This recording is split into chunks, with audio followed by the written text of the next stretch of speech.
Hey, it's Eric Newcomer with Newcomer. We've got a great episode for you this week. I have two awesome guests to talk about the Apple Vision Pro and the future of augmented reality and virtual reality. We've got Lauren Goode, a senior writer at Wired, co-host of Wired's Have a Nice Future and Gadget Labs podcast. You can follow her writing on wired.com. And she got her hands on the device, so she is a rare human at the moment. So she walked us through her experience with the Apple Vision Pro. And then also on the podcast, Anand Agarawala, the CEO of Spatial, a company that helps people build 3D worlds. He's been along for this journey of virtual reality devices and sort of has been in the waiting game of a real hit. And so he had a lot of smart perspective about the Apple Vision Pro. So we had a really fun conversation. I think you'll enjoy the episode. Thank you both so much for coming on. I really appreciate it. Thanks, Eric. It's great to be on your show. All right. Lauren, you actually have used the Apple Vision Pro. So we want to start with you. Like, we're going to be sort of speculating and talking about it, but you have experienced the product. So yeah, what was it like? Can you walk us through the whole experience of trying it out?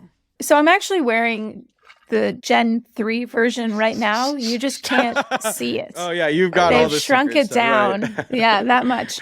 Okay, so I think it's probably worth noting that when you try the Vision Pro, there's a preamble, right? And this, I think, is going to be the experience for people when they eventually buy it. You're most likely going to have to go to an Apple store or some other kind of pop-up and get, scanned for this device. Because when I first went into the super secret building I later found out was built specifically to give demos of this device, an Apple employee first scanned my face and my eyes and my ears. Ears are the weird one. Yeah, the ears, you think that they're going to peer directly into your ears. It's not quite like that. They're measuring the space between them so they can map spatial audio to you. And then an Apple-employed optometrist measured my prescriptive lenses. I was wearing contact lenses that day, but I brought my glasses with me, anticipating that something was going to happen.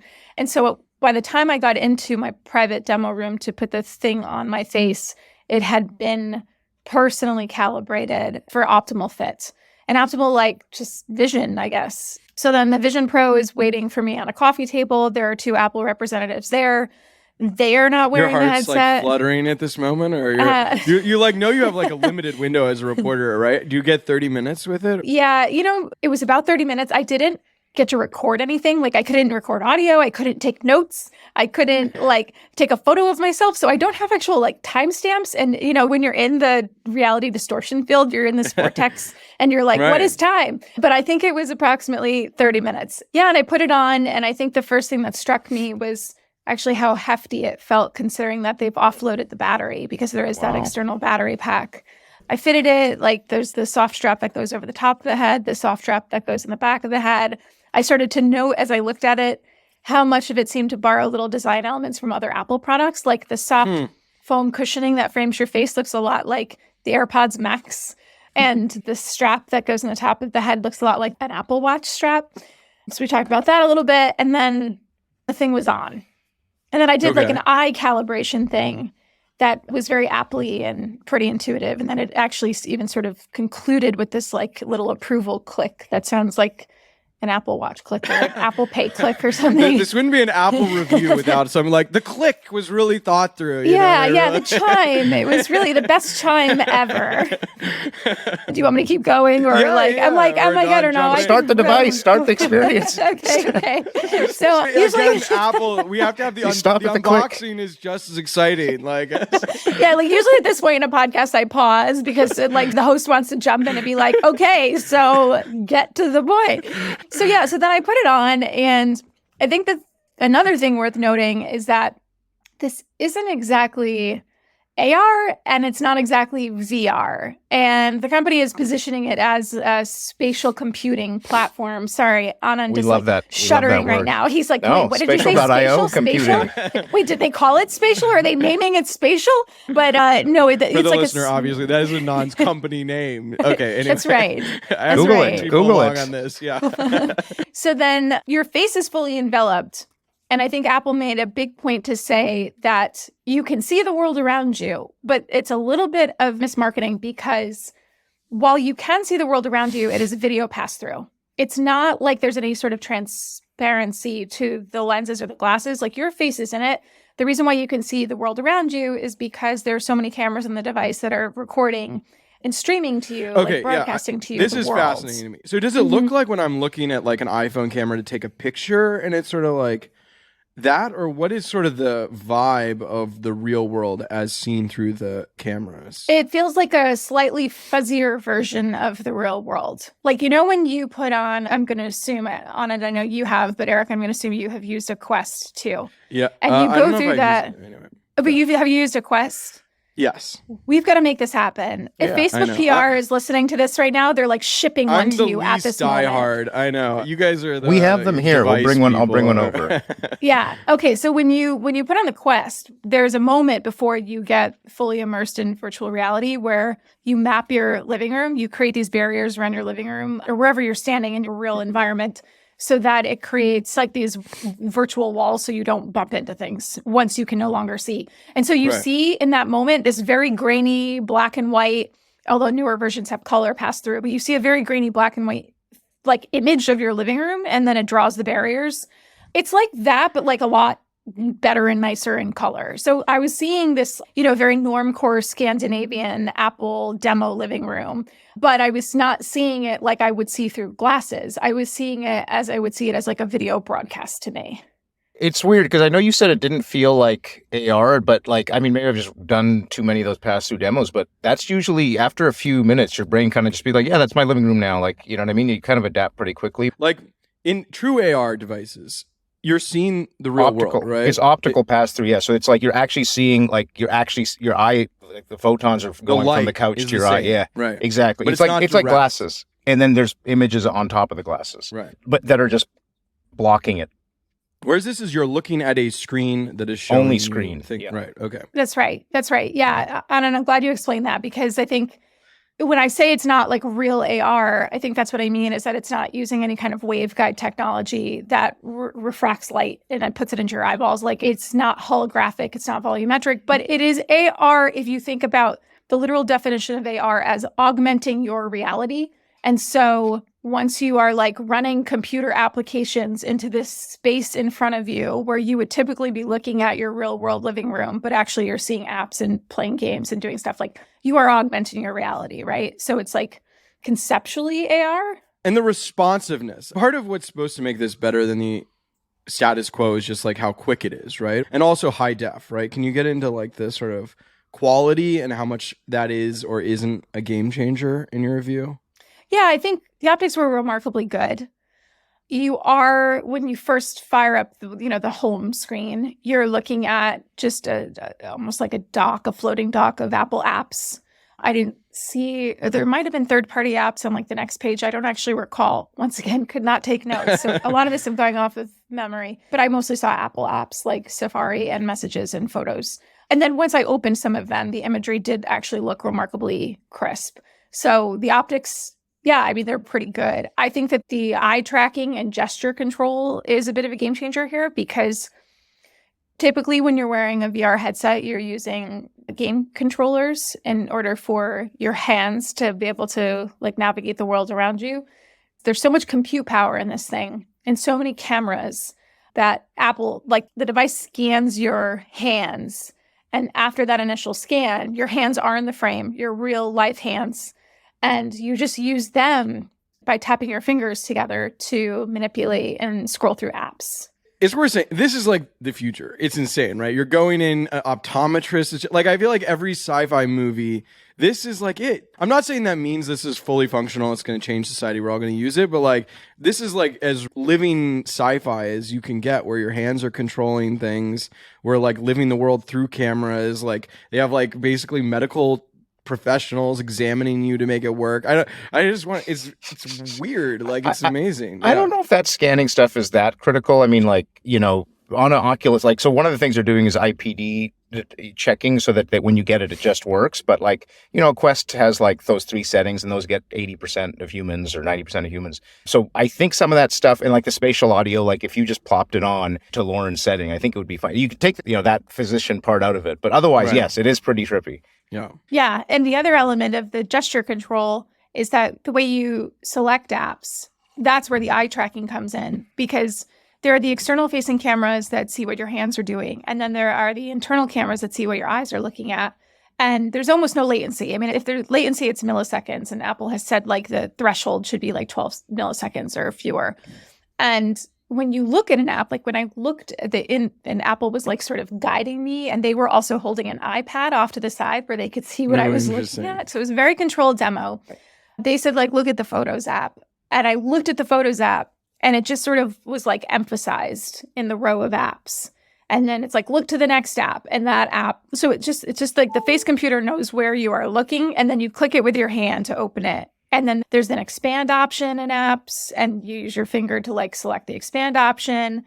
You can, scroll through the photos, open one up into panoramic mode. Yeah, everything you're doing, because the voice control was not set up yet, was not ready. Everything you're doing is with your eyes or your hands. I think this is one of the most powerful things and most breakthrough things that they've done is if like your eyes are, I think, 2 orders of magnitude faster than your hands in terms of response rate and speed and everything. And this is the thing that I find like in the tea leaves of all the reviews I've read, MKBHD said it's magical. I think it's a hyper IO device, a hyper input output device. The speed at which you can kind of look at stuff and move, like it feels like it's almost like mind control. And like that, it might be the greatest breakthrough of it, and that's maybe why they're leaning towards the productivity applications. I think it's going to be like, when you're on your phone and you're like, oh, I'll answer this email on my computer because I want to use my keyboard. It's going to be that same level of like, oh, I'll answer this on my Vision Pro, It remains to be seen what you need to do all that kind of pointing and stuff for. And I've seen some demos too that are like, you just get used to looking at stuff and it lighting up like Lauren described, right? And when you look at icons, they light up. And then when you look at the real world, when you take it off, it's not going to do that. And you're going to be kind of like, oh, you're going to want that super reality. It is really interesting. But I think that like that eye tracking, aside from all the other stuff, I'm going to want that on my Mac, without the headset, I think that's a potential real breakthrough that's maybe hidden in here. And that fits with sort of like the launch of the iPhone, where it came with this, gesture control that was so perfect and human that it felt like, okay, this powers a new generation of devices. Now kids swipe your TV, right? Like, because they're just used to it. And people have tried that on the desktop before. You might recall, many years ago, there was a startup called Leap Motion that was doing really interesting stuff around gesture control on PCs. And then there's another company called Tobii that does eye tracking. And I think those were really cool technologies in search of applications. Like maybe they would be good in games, or maybe they would be good even for like consumer surveys to figure out where people were looking on their machines and like what they were gravitating towards. But I think with Apple, like with anything with Apple, there's so much validation that comes with Apple entering a market, and the technology is so good that all of a sudden you're like, oh, this could actually become mainstream in some other way. And your eyes are like the best indicator of your intent, right? Like even intent you're not even aware of, where you're looking, you know what I mean? Think about the ramification to ads and, it's just fast. I mean, it is really much closer. Your hands, your intent of your mind is like 2 degrees away in your hands, but it's like 1 degree away in your eyes. You know what I mean? Like it's much more automatic. Right. So then there's the other thing that I thought was pretty, I don't know if I would call it standout, but very different about this was the ability to dial back the opacity of the immersiveness. Like you could see the living room and then run, a little window of an application in front of you, or you could twist the dial and then just go almost full VR. And when I saw that, I thought, oh, to me, this seems like it's something that's geared towards app developers, because then an app developer has the option to say, I'm building a VR app or an AR app or something in between. What did you make of that as someone on the app developer side? It's interesting. The Magic Leap shipped with a reality button, and they had a similar intent. It didn't work out that well. Like, so you click the button and the idea is you go back to reality. So much more rudimentary. And the thing is, the switching time was so long that it because they thought you'd be wearing this thing all day and you want to be popping in and out of reality. So it's an interesting through line to this switch. I think it's cool. I think you need people to feel really grounded and being able to someone just walked in the door and you need to say hello, or, your puppy just jumped on your lap. Like, you need that. I don't know if the dial, it will be nice. I'm sure it'll be nice and Apple-y. As an app, though, you can either dim completely your experience down to reality, or you can dim parts of it. And so, for us, in Spatial, the avatars, you can imagine an experience where you dim just the environment, but the avatars are still there. You know what I mean? And so that, I think developers could potentially use it in intriguing ways. So, I could be in that spaceship, you're watching The Mandalorian on that crazy spaceship that they showed. And hopefully my friends are with me, and I dim the thing because other people are in the room too, and now I can see the friend still. I can still see the Mandalorian. I think like if you do selective dimming, I think it could be quite intriguing, but it's also like you definitely need that switch back and forth to reality to be really smooth because it is on your phone. To me, the big question here is like, is it enough of an AR device? Is it enough of a VR device? Or is it this weird like half and half? And I think like the dimmer sort of gets to that. You know what's interesting? They showed almost no VR mode at all. I can't even remember a single real-time 3D thing they showed, except for these immersive panoramas and like even watching the movies, like even the 3D dinosaur thing, which everyone thought they were going to do in 3D, was like a pseudo shallow depth Tyrannosaurus, right? It wasn't like, look behind you, there's like a thing, you know what I mean? It's not a VR device as it was positioned. I think like they didn't show a single game. I experienced a little bit of that in the demo. So when I pulled up, I'm trying to remember which video clip it was. There were a few video clips that were like set up in advance. You know, once again, this is a very controlled demo. I watched Avatar 2 in 3D. I watched this sizzle reel that Apple had put together of all of these incredible nature scenes. And then I watched the Jon Favreau directed dinosaur clip. So at one point, Apple said, look to the left, and there were these pre-crafted environments that I could select with my eyes and hands. And one of them was called cinematic mode. So I was watching this, this video content in front of me in the, the living room that I was sitting in. And then when I chose cinematic mode, it actually made it a lot more immersive. Now, there were some edges there. There are these like weird kind of wavy or floaty edges. So it's not like I felt like I could look up at the sky or look behind me and just be like completely in the world. But it was like very, very close. It was up against the edge of full VR, I would say. But you're not walking around, right? Like it's kind of it's basically 360 video. I mean, not 360 3D stereoscopic video. I mean, there's 28 million pixels, I think. It's speculated they don't have the processing power to actually render real-time 3D in a way that you can move around. Like, can you game on this device? Like that is a big question. I didn't do any, there were no gaming apps in the demo that I had. It was either like some FaceTime, some messaging, although I couldn't even message back with a person, some web browsing, and like video watching. There wasn't anything around gaming. And the video, like one of the things that I've experienced in the AR headsets that I've tested, like even like Snap spectacles, and those are only available to developers, and like they only last a half hour or so and they heat up really quickly. But they do like pure waveguide AR, and they also do spatial anchoring.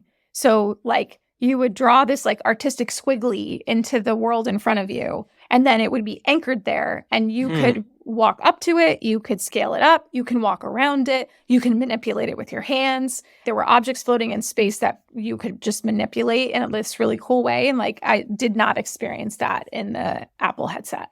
On the gaming front, I mean, so one of the developer labs showed, apparently I hadn't seen it yet, but one of our devs saying Rec Room in 3D. And so that was like, I think, immersive, but it also raised the question, what's the control scheme for these games, right? If there's just hand tracking, like, PlayStation VR and Quest have joypads with multiple buttons so you can run. Like, we're just asking, how are they going to do, like, I get how you do shoot in Rec Room, but how do you do run? How do you do jump? How do you do duck? I mean, you could do those in real life, but it's going to get fatiguing real quick. So you need controls. You could imagine a gesture scheme where you do that. There were also, like, some of the games were actually in 2D mode. And, when we were chatting, the guidance to developers is start with your iPad app. And then, that's kind of the 2D frame. And there's even guidance on like, okay, well, you can use your 2D iPad joystick with your fingers, which is kind of an awkward way to play. So is it a productivity device? Like you think it's built, it's like really set up to, well, I guess to like do Zoom type things and then to watch movies? Or like what was sort of the 1-2 use case that they were sort of painting for you in this experience? I kind of felt like they threw everything at the wall with this, frankly. The messaging was a little bit muddled around it. Even the demo video that they showed during the WWDC keynote showed like every example in the book, right? There's the person on the flight with it. There's the dad browsing memories. There's the woman who's doing work and then goes down to the fridge to get her sparkling water. It felt that way in the demo too. It was like, here's a little bit of messaging, here's a little bit of FaceTime, here's some entertainment. Also, you and a colleague can collaborate on this design thing. And that to me signals that they don't really have the killer app quite figured out yet. And actually, in one of the comparisons that I've been making in conversation with folks is that it very much reminds me of the iPad in that way. I think everyone's been saying, oh, but what about the iPhone? If you're down on this right now, maybe you're a Luddite because, look, people were skeptical about the iPhone and look how that changed the world. I don't think that that's the apt comparison. I think much in the way that the iPad, it's mostly a home device. Some people are power users and might travel with it, or some people might use it as their primary PC, but it is very much a consumption device.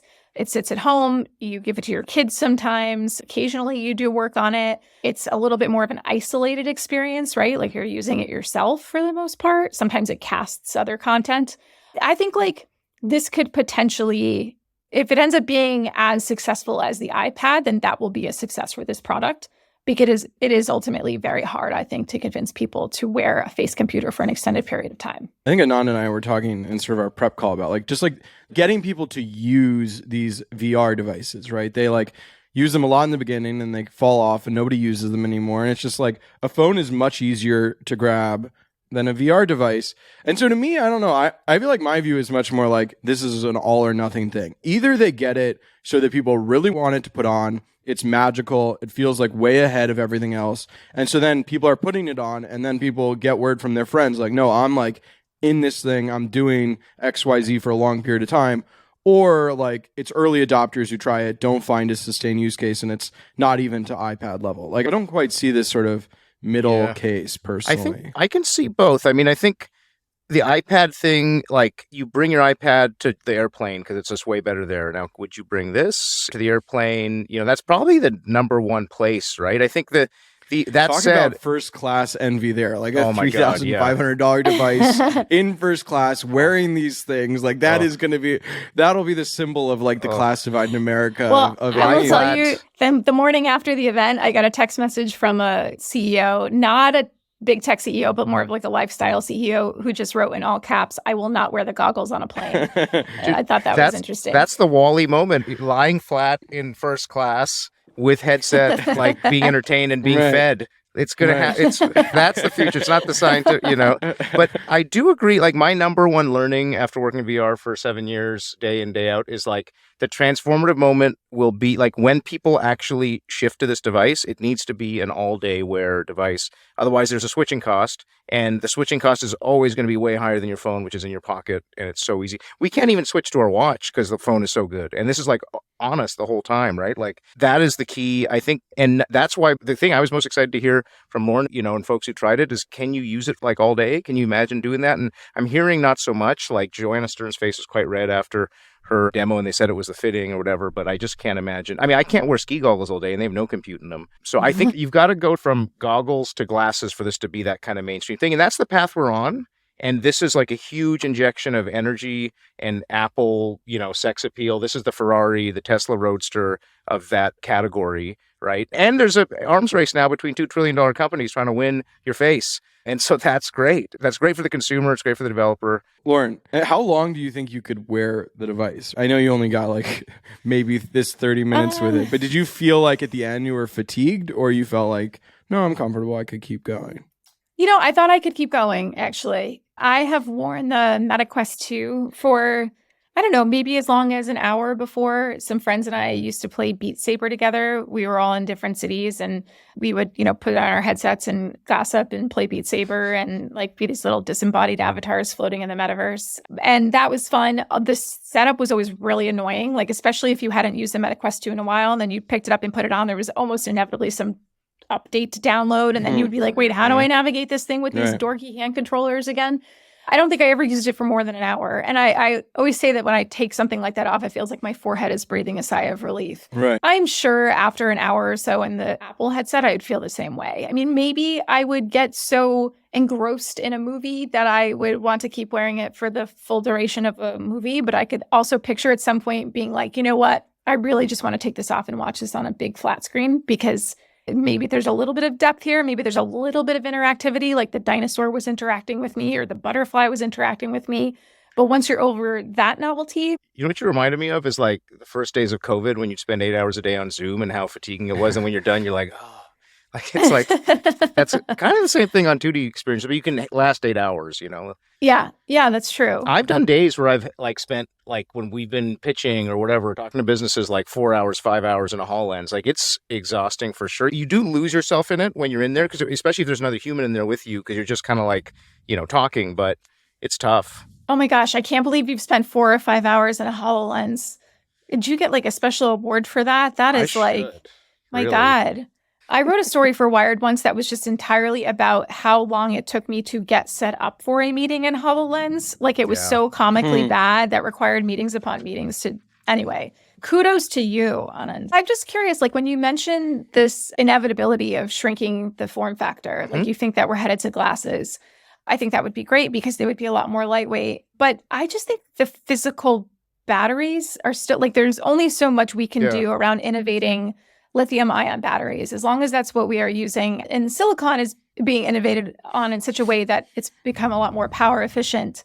And that helps with battery life. But like we are up against like physical and chemical limitations with batteries. So as long as we have those, are we ever really going to get super lightweight, powerful glasses? Yeah, I think, okay, the wire, that is fair. And I think the interesting thing about this is that they say it's all day wear. They actually said that, and meaning I know, that, shameless. sorry. Well, but, and what they mean by that is, in.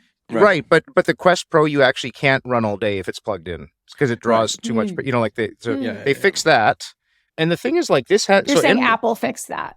Right. Yeah, saying, right. Okay. The Vision Pro There is is able some fairness in the claim, given the Quest can't deliver all day, even plugged in. Quest Pro, I don't know about the Quest Quest Pro. 1 or whatever. But the thing is, they've externalized the battery in this case. So can you imagine a pair of glasses? Nreal, X-Real now, is a couple years old, and that's like glasses-y. You know, you could imagine an Apple caliber device delivering something like that with external battery. We're not going to solve the battery problem for a while, except for like kind of Apple Watch scenarios where it's like episodically on during your day. But I can imagine a world where like that's maybe not too far away. Maybe it's, you know, like where you have a X-Real style chunkier glasses with a wire. It's going to need a wire. You think people will just get used to carrying around the battery pack if the glasses make it worthwhile enough? Well, like then what's the world in which we're carrying around phones and we have a watch on our wrist and we've got this battery pack and we're wearing glasses? Like what's the benefit then to the glasses that you can't just do on your phone? But you know what's crazy? Apple has made us all carry around headphones. Okay. Who carried around headphones before? They're winning the pocket. Who would have thought we'd be carrying around that? And this, the watch, you know, there's so much crap we're carrying for them. If it delivers value, AirPods deliver a lot of value. So that's the question. The other thing I've learned is that the phone is so damn good and delivers so much value so quickly, and it's just really hard to beat. So the bar is really high to replace it. Really high. I think that I feel like optimistic about some of the technology that Apple has just introduced, and especially considering it's the first version.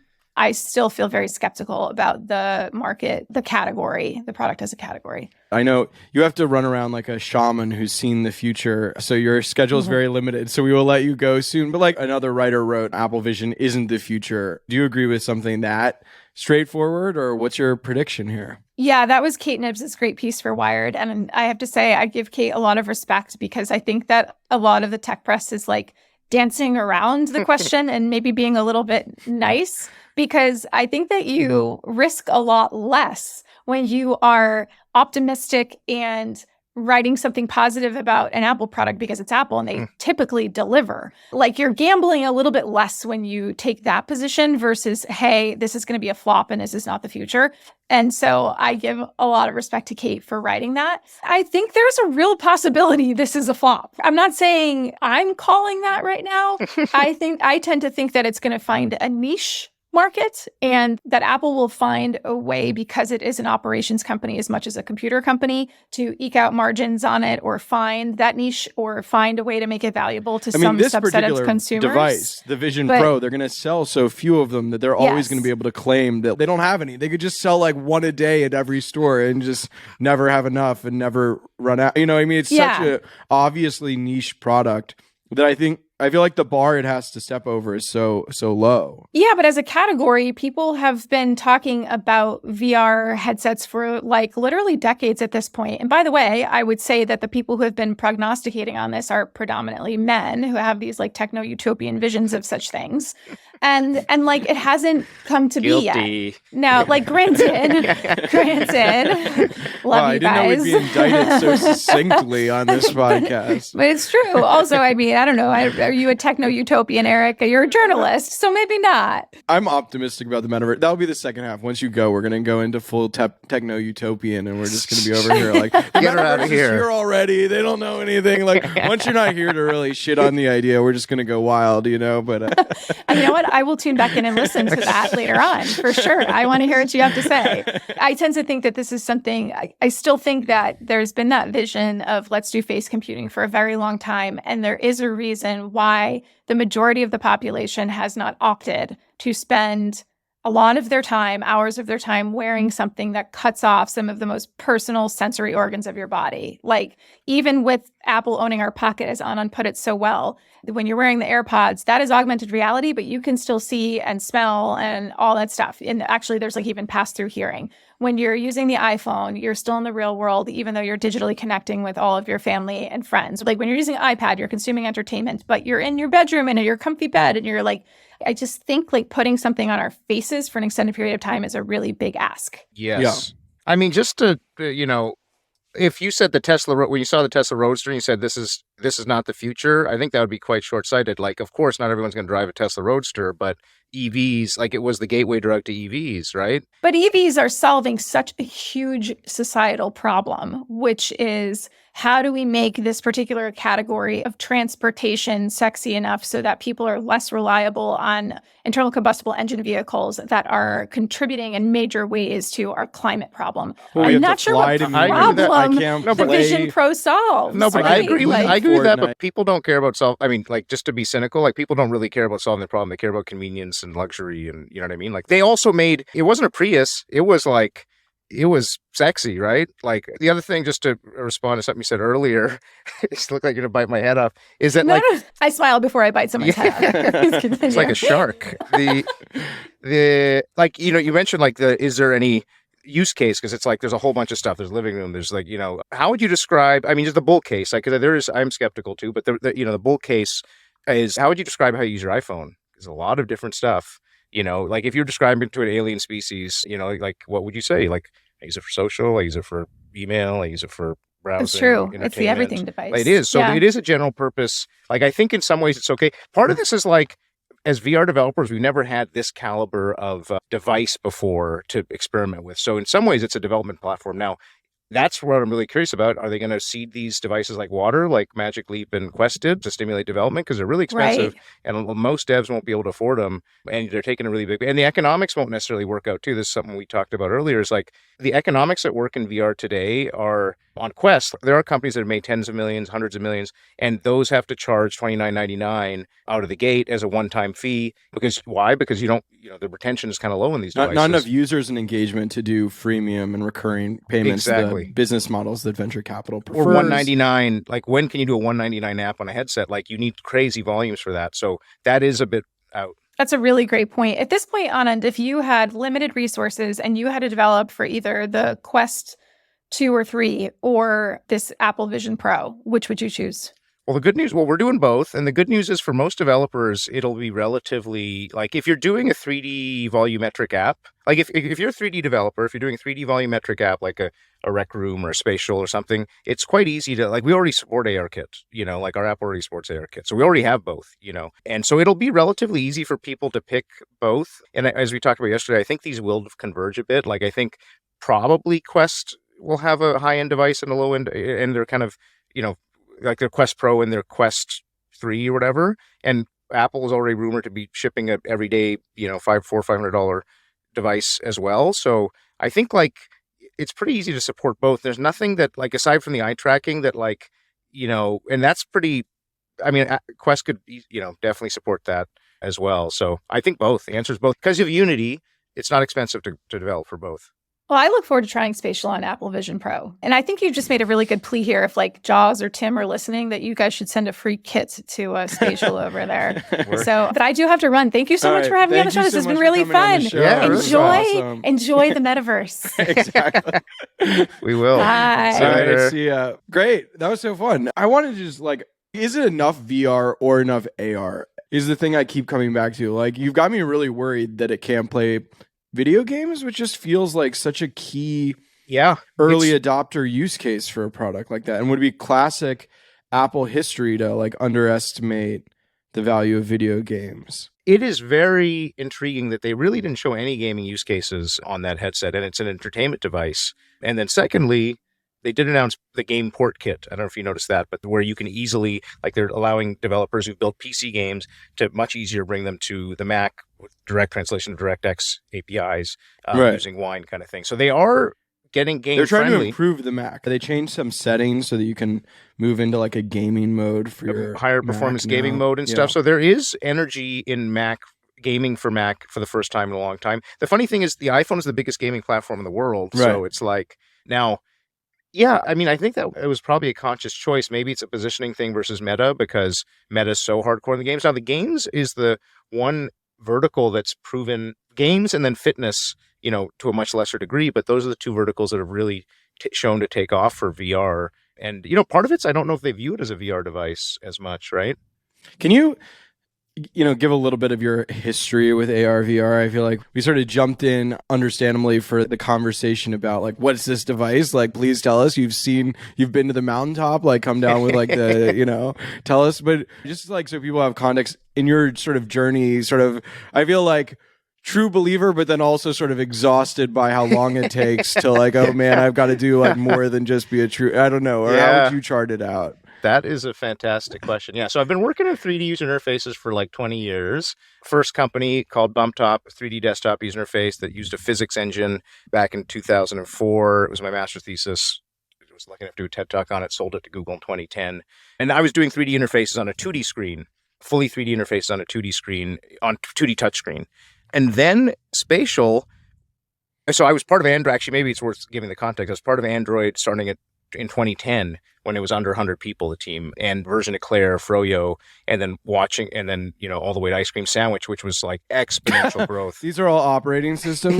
Yes. Oh, you don't know? I don't even knew this stuff. They're letters of the alphabet. So it's like E, Claire, F, Froyo, I, Ice Cream Sandwich. So just to give you a little, thing. Yeah. And now they're just numbers, which is way more boring. But because back then the team would get ice cream sandwiches when we finished the release and stuff. But anyway, that epic expansion of mobile, when I left Google, I was like, yo, that's going to, I tried the HoloLens. I felt like I was looking into literally a tunnel vision to the future and that there was a huge software opportunity to get in there early.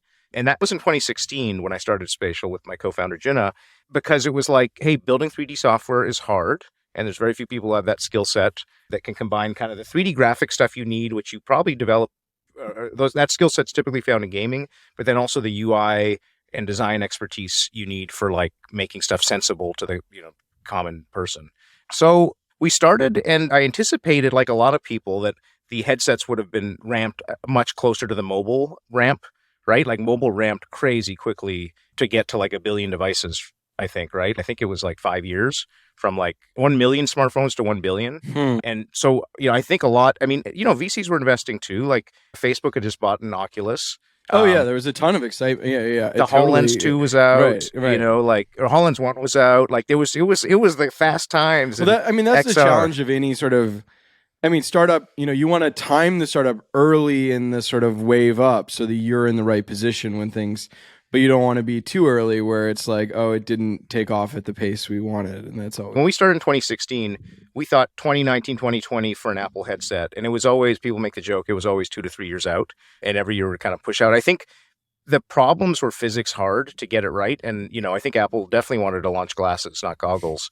And, it's just not really possible to the type of quality they wanted. So that's the challenge, and I think it didn't accelerate as fast as folks. Some people will be like, I told you so, it's going to take 5 to 10 years. But, the bulls were out there for sure and thought we could have gotten further faster. So that's the bruising. So Spatial moves to be more like you're also going to deal with flat screen, regular screens. Yeah, so we are one of the few platforms so we started off on HoloLens. We basically went to bigger and bigger platforms. Started off on HoloLens, which was $3,000. So we've been there. This is, this price point. And then COVID happened, and then we support Quest 2. And so our usage grew like 50x because the market was so much bigger for Quest 2. And then we supported mobile, and then we grew again, and then we supported web, and then we grew a ton, like 100x basically from where we were before. And so now you can join Spatial. And the cool thing is you are a first-class citizen on all these devices, whether you're on mobile, whether you're on web, or whether you're on VR. And basically our usage is split across these platforms. And no surprise, majority of our platform, 90% of our usage is web and mobile. And then, sub 10%. And it's for game developers to build like experiences, games for people to play around with on these different devices. So anyway, you've been on this journey. You've sort of like, okay, wow, we can actually get a lot of users on web. You think, so like, are you fatigued of being optimistic or what's your like, having been through that sort of journey and lived through this and like hope for the future a lot? Like, where are you right now with Apple Vision Pro? That's a great question. I think So it'll be 7 years in October on the official journey of, of just an AR VR company. We gave up on waiting for the perfect headset about halfway through because every year it's like, this is the year, it's going to come, it's going to come. And like, it was just like, all right, screw this. We got to own our own destiny. We got to go where the users are. Right. We can have a foot in the future, but we've got to work for the now. We're a startup. We have to live and survive, right? And so I'm still like, I think also after, I don't know how many hours I've logged in a headset at this point. I mean, probably 1,000 plus, like over, 6 years or whatever. And watching the keynote on Monday was really inspiring, to be honest. It was like our whole team after it was done was cheering, like we just sent this person to the moon. Like it felt like we were launching something. And there was a lot of our stuff that we'd seen a lot of our stuff that we'd built in the lab, and because we'd kind of grown a little detached from it, not detached, but like, it's like, hey, the collaboration use case is going to be really tough to make work in this environment, in this kind of state of the market. But it's such a sexy device, and we all can't wait to use it. It's funny. We did an internal poll. About 20 people answered, who's going to buy one? Yes, no, maybe. 2 people said yes. I think and then the rest were split between no and maybe. Wow. That's not very optimistic if you're sort of a company that sort of plays in this, right? Well, the price is a factor. So if it's $400 or $500, then it's a different equation. Right. I mean, that's like a lot of money. We did the math, like a MacBook's like, let's say $3,000. You use it roughly, let's say optimistically 3 years, you're roughly paying, if you used it 5 hours a day, a work day, you're paying about $1 an hour to use it, which is not bad. And a MacBook will solve your problem. Where this, you're definitely going to have a MacBook too. You're going to need a computer, right? I mean, but I'm so energized and excited. Like VCs are reaching out, and like all these people, like press are reaching out. It's like, there's never been so much excitement. And I think because of how mainstream Apple is, my sister's reaching out, and I love this idea that your sister stopped talking to you, and now it's like, oh my God, Apple! Like I've got that brother of mine who's sort of always playing around with this stuff. No, but you know what I mean. Like the person, like the barista knows about it. You know what I mean? Versus totally. like this is barista ready. You know what I mean? Like it's just it's intriguing how mass market Apple is, and how it can capture the imagination, and that fanboy community, the fanatical Apple community, can help get the product through. To the promised land, I think. I feel like a lot of the argument is like, okay, they have this device. This is the Pro. I mean, they expressly brand it as Pro. And then it's like, ... They'll have the Air. Obviously, it'll be cheaper. But my view has been that the actual quality of the experience is what's so key and been the barrier. And that just my TV is sharper than some of these VR devices or whatever. Those things really matter. So the question is just will a degraded Air version of this be sort of a mass market device if it can't even deliver the pro level experience, which we're not even sure the pro level experience has the graphics processing and everything to do what people really want. So are you optimistic about an Air version of this device? Yeah, definitely, man. I'm optimistic about any Apple device. They're so good at hardware. I mean, no, I'm not okay, guilty as charged. I'm an Apple fanboy, but they've got the goods. They launched the iMac, the iPhone, the iPad, the iPod. They're so good at hardware. The MacBook, the AirPods, each one of these is a multi-billion-dollar industry on its own, right? But I think the other thing is about this strategy of going hyper high-end.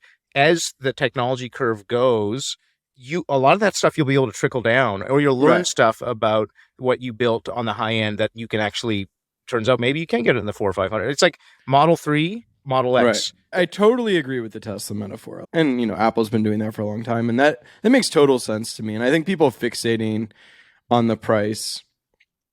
Look, it's extremely expensive, but it's a niche sort of product at the moment. It's a suck. Not everyone can afford a Ferrari, man. It sucks. I mean, it's a bummer that technology has to be that way, where the first gen is not accessible. But unfortunately, that's just how tech works. But computers used to cost $30,000, so it will get cheaper.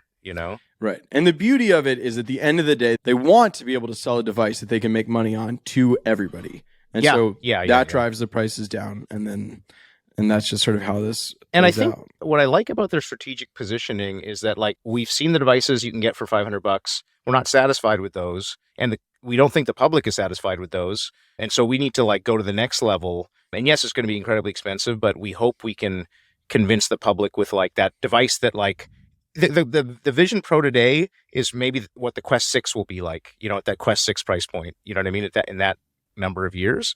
And so they're trying to do that today and see, okay, what use cases does that enable? They're trying to really accelerate that path to the future. I wanted to pull up Mark Zuckerberg's comments about the Vision Pro, like, and get very you to intriguing. react. I mean, Apple announced the headset. I was really curious what they were going to ship. He hasn't played with it yet. And he says, this is Mark Zuckerberg. From what I've seen initially, I'd say the good news is that there's no kind of magical solutions that they have to any of the constraints on laws of physics that our teams haven't already explored and thought of. They went with a higher resolution display, and between that and all the technology they put in there to power it, it costs 7 times more and requires so much energy that now you need a battery and a wire attached to it to use it. They made that design trade-off, and it might make sense for the cases that they're going for. And basically he's saying, we want to make things for everybody. We have different philosophies. They sell sort of elite stuff, and like, we feel good about this. I mean, do you think this is good for Facebook in that it validates the category, or is it bad for Facebook in that it's a potentially better product that eats its lunch? I think it's good for Facebook. The market at some point of maturity would need all the big tech companies to get involved, right? Like, if you're just the one company doing it, that means it's probably not a big enough market, right? And so I think that like it absolutely validates it. People get it now. I think especially that like now that there's $2 trillion companies, I think there's a lot less people you have to answer to in terms of like Wall Street and stuff. It's like, okay, now it's a competitive thing. Now we can't lose. I think like the positioning is interesting, about the like lower price point thing. I think the social stuff, like I get that he's like, hey, this is not the kind of device I want to have, but like there will be social on. Right. And I sort of trust Apple more to get like the human to human things than, I don't know, Mark Zuckerberg's company necessarily, but he can tell himself whatever he wants. I mean, yeah, Apple's great at like, I don't know, the human, feeling like a human company. Like this was built for a person. They understand, like I feel like they get that. So I don't quite see what Zuck's saying on that point, but certainly the pricing and the accessibility and sort of their strategic differences. I think this is great. I mean, I think also I heard on, the Stratechery podcast that like Mark loves playing strategy games and he hates to lose. He's very competitive. And so this will be very intriguing. This kind of will double down his resolve, to really, amp up even more. Actually, that was Ronnie saying that. Ronnie Abovitz, the co-founder of Magic Leap, because he's met both Tim and Mark. It's going to be really exciting. I mean, it validates. The thing though is that like on the cost, the Quest Pro is very expensive. And so like, I don't know. How much is it? 1,000, 1,200, something like that. So that's definitely not on every person's device, right? But maybe, I mean, it is great that they are providing something at a more accessible price point, although now it's went up in price. They're not subsidizing it as much. It used to be $299, which was incredibly cheap. And, they've done the kind of sensitivity studies where like, what price do we have to get it where it's like, it's intriguing. There was a period, I think it was during the pandemic, where it felt like the metaverse was going to be here tomorrow, and like, we had that whole discussion. It can become a semantic argument, and I'm guilty of sort of the semantic games where it's like, Fortnite, you are a perpetual character and you can go to a concert, and that feels metaverse like. Can we expand that out? But I just wanted to take stock, now that the metaverse hype sort of died, but now we're sort of like back in this sort of like world again with this device. Like, how do you see the metaverse conversation they had, and what's your view on what's coming? To be a little cheesy paraphrase, the metaverse is already here. It's just not evenly distributed, right? Like, I think we live in a 2D metaverse. The average American spends 10 hours a day on a screen. I think roughly 4 of those on a phone, 4 of those on a laptop, and then 2 of those on a TV. So like that is a lot of 2D time. Now, and what I mean by that is we live in a 2D digital, we spend a majority of our day in digital experiences already. Right. And they're 2D. And your future computer will be a headset. It's really kind of a matter of time. And so when the device is 3D by nature, those experiences all become 3D by nature. And so Netflix will now be, I look on my couch and I see my friends with me and we're watching the game together, the listener is going to be shouting right now. You sort of did a ... on the future is going to be a headset, right? I see obviously why that could seem intuitive, but I think there's a perfectly reasonable thing that like, if you believe in AR, especially if you believe like, oh man, continued access to the real world is like a valuable thing of this device. It's like, whoa, let me tell you, what's a better version of AR? Like everything else besides your screen is still the real thing. You know what I mean? It's like, in some ways, like a screen is a great solution to AR because it doesn't block you off from the rest of the world. And the part that you want to be a screen is there. You know, like, okay, I remember when I was a kid and like I'd watch like futuristic visions of the future and they'd be like, I remember like reading, I think, Popular Science or something like that. And they'd show like, you're going to have your wallpapers are going to be TV screens and you're going to be like, you're going to have like the menus will be, TV screens and stuff. And you're like, there's no way. Like, this was back in the CRT era where the freaking TVs were massive and stuff, right? Like the big Zenith boxes. I'm not that old, but like, you know what I mean? They were chunky. And now, like, restaurants give you an iPad for a menu sometimes, or like there's TVs just plastered everywhere. So the digital world is kind of like eating, like the metaverse is eating, like software eats everything. Like the, the hardware, is kind of eating the world too in that sense. So I hear your point. I shouldn't have said goggles are the future, like, but I do think glasses, like if you think about it, okay, here's the question.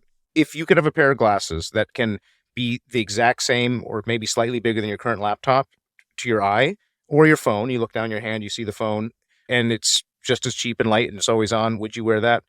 Probably, yeah. I mean, I'm a believer. So then it's like, when does that happen? It makes sense. When does that happen? Right? Why don't you want your screen on demand if you can project things out? Like if it's lightweight. I mean, the problem, there are these physics questions, as Mark Zuckerberg alluded to, as like Apple's clearly run into. Their device uses cameras. It is not sort of optical. So there are these like intractable physics problems that have been a real barrier. Those are hard for glasses. Yep. Those are hard. I mean, I think we'll get there. I don't know. It feels like inevitable. I mean, it's just a question of when, right? Is it like 5 years, 10 years? I mean, the contact lens stuff is kind of crazy too. If you've seen, talk to people. Well, just there's a company, I forget what it's called now, but they've got like a really compelling contact lens display where you can actually get, I think it's like maybe 512 by 512 pixels or something. I mean, I'm just thinking, like, I was listening to some podcast and they're talking about emulating from the founder of Naughty Dog, Jason Rubin. It was Boz to the Future podcast. Interesting. CTO of Facebook. Yeah, so he was just on early this week, and he said that like he played he's the founder of Crash Bandicoot, Naughty Dog, and he said he plays PlayStation on emulation, and their resolution was like 512 by 384 or something crazy. So like we have 4K now in your hand, and so just looking at the arc of tech, like it's kind of insane, like the stuff we had when we were kids, like literally dot matrix printers, and you know what I mean? And things are exponentially getting faster in terms of innovation, right? So like ChatGPT got to 100 million users in months. So things are exponentially, and they do kind of compound.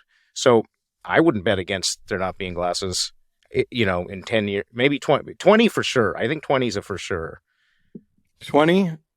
I mean, it's the classic thing where we're bad. What are the Vegas odds? What are the Vegas odds? Yeah, I know. I'd love to see that. Well, it's been great having you on the podcast. Super exciting. We're going to have the experience for ourselves.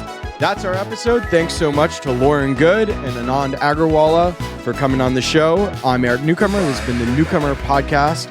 Shout out to Tommy Heron, our audio editor, Riley Kinsella, my chief of staff, Young Chomsky for the wonderful theme music. Subscribe at newcomer.co. We really appreciate our paying subscribers, and like, comment, subscribe on YouTube, and please review us on Apple Podcasts. Thanks so much, and see you next week. Goodbye, goodbye, goodbye, goodbye, goodbye, goodbye, goodbye, goodbye.